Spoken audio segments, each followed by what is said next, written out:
आज हम करेंगे DSSP PYQ क्विज सॉल्यूशन 2025 में जितने भी ईडीएम फ्रेज के क्वेश्चन आए हैं, जो मल्टीपल टाइम्स रिवाइज हुए हैं, उन सारे क्वेश्चंस को मैं एक पेज पे लिख के आपके सामने लेके आया हूँ। तो ये वीडियो आपके लिए बहुत ज़्यादा इंपॉर्टेंट होगी। इन क्वेश्चंस को करने के बाद में आपको पता चलेगा कि इंग्लिश में कैसे ईडीएम्स पूछे जा रहे हैं या किस लेवल के क्वेश्चन आते हैं। तो वीडियो को स्टार्ट करो उससे पहले आप सभी चैनल को लाइक से सब्सक्राइब कर देंगे। DSSP में मेरे थे जनरल पेपर में 85+ मार्क्स, तो ये मेरे नोट्स से क्वेश्चन है, इसको मैंने खुद से प्रिपेयर किए हैं। तो आप इस वीडियो को देख सकते हैं, चैनल को लाइक से सब्सक्राइब कर सकते हैं। किसी भी PDF के लिए टेलीग्राम चैनल को आप ज्वाइन करना बिल्कुल ना भूलें। वीडियो देखने के बाद आप रिव्यू जरूर दें कि आपको ये वीडियो कैसी लगी, और अगर आप ऐसे ही वीडियो चाहते हैं तो हमें कमेंट करके बताएं। बिना टाइम वेस्ट किए हुए देखेंगे हम पहला क्वेश्चन कि हमारा पहला क्वेश्चन क्या होने वाला है। देखिए, पहला क्वेश्चन हमारा हश मनी। हश मनी का मतलब क्या होता है? Money paid to someone will keep information secret. मतलब अगर आपकी बात कोई जान गया है तो किसी भी बात को सीक्रेट रखने के लिए किसी को जो अमाउंट पे किया जाता है उसको हम क्या बोलते हैं? हश मनी बोलते हैं। तो ये हो गया पहला। सेकंड देखते हैं, hit the sack. Hit the sack का मतलब क्या होता है? To go to sleep. Hit the sack का मतलब है टू गो टू स्लीप, मतलब जब सोने जाते हैं तो उसी को हम बोलते हैं क्या? Hit the sack. जो थर्ड क्वेश्चन है वो है mum's the word. Mum's the word का मतलब क्या होता है? To keep quiet, to say nothing. मतलब आपके सामने कोई घटना घट जाए और आप अपने मुंह से कुछ ना बोले तो उसको क्या बोला जाता है? Mum's the word. Mum's the word कब होता है? जब सपोज आपके सामने कोई बहुत ताकतवर इंसान है, वो गलती किया है और कोई आपसे पूछ रहा है कि इसने ये काम किया है कि नहीं, तो आप वहाँ पे कुछ नहीं बोलते, तो उसी कंडीशन को बोलते हैं क्या? Mum's the word. To keep quiet और टू से नथिंग। जैसे अपने पिताजी के सामने किसी की जुबान नहीं खुलती तो उसी को बोलते हैं mum's the word. A lost cause. A lost cause का मतलब होता है a hopeless case. Sorry, a lost case का मतलब एक कॉज नहीं, केस है। अ होपलेस केस, पर्सन और institution having no hope of position change. तो मतलब जब कहीं पे भी किसी कंडीशन पोजीशन में कोई चेंज ना हो तो उसको हम क्या बोलते हैं? A lost case. Foam at the mouth. Foam at the mouth का मतलब क्या होता है? To be enraged and so it. मतलब फोम एट द माउथ का मतलब होता है टू बी वेरी एंगर। मतलब जब बहुत ज़्यादा क्रोधित होते हैं तो उसको क्या बोलते हैं? Foam at the mouth. जैसे आपने देखा होगा सांड होता है ना, सांड जब गुस्सा होता है तो उसके मुंह से झाग निकलता है, तो उसी को हम बोलते हैं क्या? Foam at the mouth. To bite the dust का मतलब होता है टू डाई। मतलब मिट्टी चाटना, धूल चाटने का मतलब क्या होता है? युद्ध के मैदान में अगर आप धूल चाटे तो इसका मतलब क्या हुआ? आप हार गए। और हारते कब है? जब हमारी मौत होती है। तो टू बाइट द डस्ट का मतलब है टू डाई। देखिए, एग्ज़ाम में ऐसे ही क्वेश्चन आते हैं और मेरी ऐसे ही स्ट्रेटजी रहती थी। मैं सारे 8-10 पेपर जो होते थे उन सारे टॉपिक वाइज सारे क्वेश्चन मैं एक पेज पे लिख लेता था, फिर उन्हीं को रिवाइज करता था और उन्हीं के आसपास की चीज़ें मैं किसी स्टैंडर्ड बुक से पढ़ लेता था। तो यही होता है तरीका अच्छे से पढ़ने का। तो आई होप आपको ये वीडियो समझ में आ रही होगी। नेक्स्ट है to look down one's nose. To look contemptuously at, मतलब किसी को अपने से नीचा समझना का मतलब होता है to look down one's nose, किसी को अपने से नीचा समझना। नेक्स्ट है in the seventh heaven. In the seventh heaven का मतलब होता है टू बी वेरी हैप्पी। जब आप बहुत खुश होते हैं तो उसको हम क्या बोलते हैं? इन द सेवन्थ हेवन, मतलब सातवें आसमान में होना या स्वर्ग में होना। ठीक है। Next, to blow hot and cold, to keep changing one's position, opinion. To blow hot and cold मतलब थोड़ी देर पे ठंडा हो जाना, थोड़ी देर पे गर्म हो जाना, तो इसका मतलब क्या होता है? To keep changing one's opinion, मतलब अपने विचारों को बार बार बदलते रहना, कभी किसी बात को लेकर हाँ कहना, कभी किसी बात को लेकर ना कहना। नेक्स्ट क्वेश्चन है a chip on your soldier. A chip on your soldier का मतलब है being upset for something that happened in the past. मतलब समझ गए होंगे ना, समझदार बच्चे समझ गए। A chip in on your soldier का मतलब है being upset for something that happened in past. मतलब पास्ट में कुछ चीज़ें आपकी ऐसी हो गई हैं जिनको आप प्रेजेंट में याद करके अगर आप दुखी हो रहे हैं तो उसको क्या बोलते हैं? A chip on your soldier. कोई अपनी गर्लफ्रेंड को याद करके रो सकता है, किसी के घर में ट्रेजेडी हो सकती है, किसी का रिजल्ट खराब हो सकता है, means there are lot of scenarios. Next question है हरकुलियन टास्क का मतलब होता है टीडियस जॉब। टीडियस जॉब का मतलब होता है थकाऊ या उबाऊ काम। तो हरकुलियन टास्क का मतलब होता है मीन्स नो इंटरेस्टिंग वर्क, जिसमें कोई बहुत ज़्यादा आपको इंटरेस्ट ना आए, तो उसी को हम बोलते हैं क्या? Tedious task. नेक्स्ट देखते हैं क्या है नेक्स्ट क्वेश्चन हमारा। कलर चेंज कर लिया जाए। Can't cut the mustard. Can't cut the mustard का मतलब होता है someone who is not adequate enough to compete और पार्टिसिपेट। विथ बैड ग्रेस का मतलब होता है इन अ रूड मैनर। मतलब आप जब आप किसी से अच्छा व्यवहार नहीं करते तो उसी को हम क्या बोलते हैं? With the bad grace. Next question है to grease somebody's form. To grease somebody's palm का मतलब है टू ब्राइब, मतलब किसी को रिश्वत देना, तो किसी को रिश्वत देने का मतलब है टू ग्रीस द पाम, मतलब उसकी पाम हथेली में कुछ दे देने का मतलब होता है ब्राइब देना। नेक्स्ट क्वेश्चन है, अगला क्वेश्चन जो है,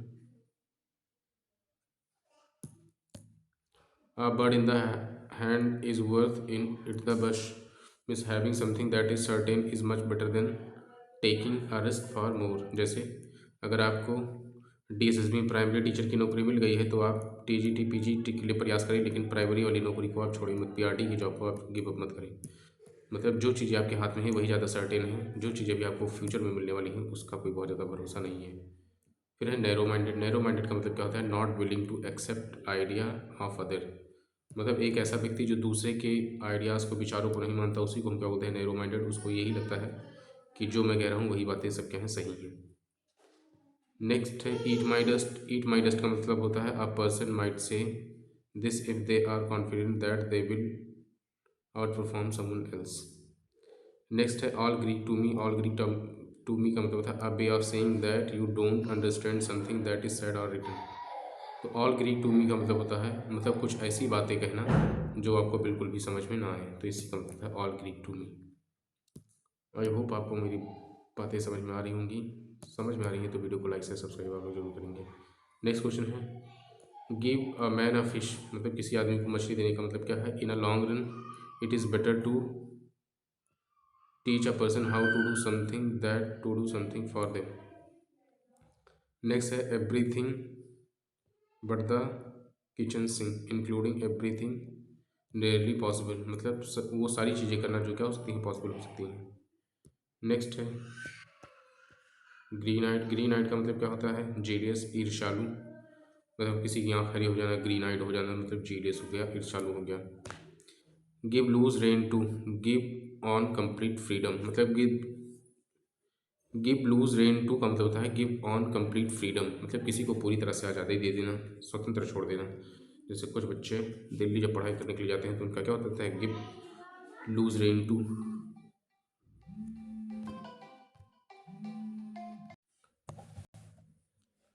नेक्स्ट क्वेश्चन है to go through the motions का मतलब है to function without any enthusiasm. To go through the motion का मतलब बिना किसी उत्साह के काम करना, तो उसी को बोलते हैं to go through the motion. Music to one's ear, परिणाम सुनना, गुड न्यूज़, मतलब म्यूजिक टू वंस ईयर, जब आप कोई अच्छी न्यूज़ सुनते हैं तो उसी को बोलते हैं music to one ear. Lock stock and barrel means completely, इसका मतलब है लॉक स्टॉक एंड बैरल, जब कोई चीज़ पूरी तरह से होती है तो उसी को हम बोलते हैं क्या, lock stock and barrel. Next देखिए हैंड रिटेन है, ये आपको बहुत अच्छी फॉर्मेट में तो नहीं मिल पाएंगे, जैसा दिख रहा है आपको काम चला लीजिए, एग्जाम के लिए आपके बहुत इंपॉर्टेंट है। टू लूज़ ग्राउंड का मतलब होता है टू लूज़ इंपॉर्टेंस, मतलब जब हमारा किसी के लिए इंपॉर्टेंस खत्म हो जाता है तो उसी को बोलते हैं क्या, to lose ground. To marry a fortune का मतलब होता है to marry a rich girl और बॉय, मतलब लड़की की शादी हो जाए अमीर लड़की से तो उसको बोलेंगे टू मैरी अ फॉर्चून, और गरीब लड़की की शादी अमीर लड़के से हो जाए तो इसी को बोलते हैं टू मैरी अ फॉर्चून। ठीक है ना, और कुछ लोगों का। Next question to foam at mouth का मतलब है टू बी एक्सट्रीमली एंग्री। अभी देखिए क्वेश्चन ऊपर आया हुआ था, तो टू बी एक्सट्रीमली एंग्री का मतलब होता है to foam at the mouth, मतलब मुंह से झाग आने का मतलब है जब कोई बहुत ज़्यादा गुस्सा होता है तो होता है to foam at the mouth. High and mighty, high and mighty का मतलब एरोगेंट, एरोगेंट का मतलब होता है बहुत क्रोधी, क्रोधित व्यक्ति को बोलते हैं high and mighty. To cut the Gordian कॉन का मतलब है टू सॉल्व द डिफिकल्टी, जब हम किसी प्रॉब्लम को सॉल्व कर देते हैं तो उसी को हम बोलते हैं क्या, to cut the Gordian knot. Next question है to be on the bread line to be very poor, जब हम एकदम ब्रेड लाइन पे होते हैं तो मतलब सिर्फ हमारे पास इतना ही संसाधन होता है कि हमारा खा पी के काम चल रहा है, उसके अलावा कुछ नहीं कर सकते, तो to be on the bread line का मतलब होता है टू बी वेरी पुअर। तो ये हो गया इसका आंसर। नेक्स्ट क्वेश्चन देखते हैं क्या हमारा, to cool one's heels. To cool one's heels का मतलब है to wait for very long time, मतलब जब हम किसी का बहुत लंबे समय से वेट कर रहे होते हैं तो उसी को हम बोलते हैं क्या, टू कूल वन हील। फिर stir up a hornet nest to cause trouble, तो stir up a hornet nest का मतलब होता है टू कॉज ट्रबल, मतलब किसी के लिए मुसीबत का सबब बनना। बाई फिट्स एंड स्टार्ट्स का मतलब था इरेगुलरली, मतलब जब हम काम रेगुलर नहीं करते, इरेगुलर करते हैं, मतलब कभी किया फिर कभी नहीं किया, तो उसी को हम बोलते हैं क्या, by fits and starts irregularly. फिर है back stair influence, unfair influence. तो बैक स्टेयर इन्फ्लुएंस का मतलब था जब गलत तरीके से किसी को प्रभावित करते हैं, मतलब कोई काम तो हम कर रहे हैं किसी को इम्प्रेस करने के लिए, लेकिन तरीका गलत हो तो उसी को हम क्या बोलते हैं, बैक स्टेयर इन्फ्लुएंस बोलते हैं। लास्ट क्वेश्चन है, वीडियो को लाइक से सब्सक्राइब कर देंगे, टेलीग्राम चैनल को ज्वाइन करेंगे। अ fly on the wheel, a fly on the wheel का मतलब है person who over estimates his importance. तो जो इंसान अपने इंपॉर्टेंस को ओवर एस्टिमेट करता है उसी को हम बोलते हैं क्या, अ फ्लाई ऑन द व्हील। तो आज के लिए क्वेश्चन इतना ही था। आई होप आपको ये क्वेश्चन समझ में आए होंगे। ये 2025 के जो भी लेटेस्ट क्वेश्चन पेपर हुए हैं सितंबर, अक्टूबर, नवंबर, दिसंबर में, उन्हीं से इनको छांट के मैं लेके आया हूँ। 1-2 पेज पे इनको कंपाइल कर दिया हूँ। तो आई होप आपको ये वीडियोस, मतलब वीडियो आपको अच्छी लगी होगी। अच्छी लगे तो लाइक से सब्सक्राइब कर देना, चैनल को ज्वाइन कर लेना। प्लेलिस्ट में जाके आप वहाँ देख सकते हैं कि आपकी स्ट्रैटेजी क्या हो सकती है। सीटेट की जो भी बच्चे तैयारी कर रहे हैं उन तक मेरी वीडियोस चैनल को जरूर पहुँचाएँ। Thank you watching for the Vakra classes official. मिलेंगे जल्दी आपसे नई वीडियो में। बहुत ही जल्दी आपकी TSSB TGT मैथ की स्ट्रैटेजी वीडियो आने वाली है कि स्टार्टिंग से लेकर लास्ट तक मेरी क्या स्ट्रैटेजी रही थी कि मेरा सिलेक्शन हुआ था DSSB TGT मैथ में। तो वीडियो को देखने के लिए आप लोग जुड़े रहें। मिलेंगे जल्दी ही आपसे किसी नई वीडियो में। Thank you so much.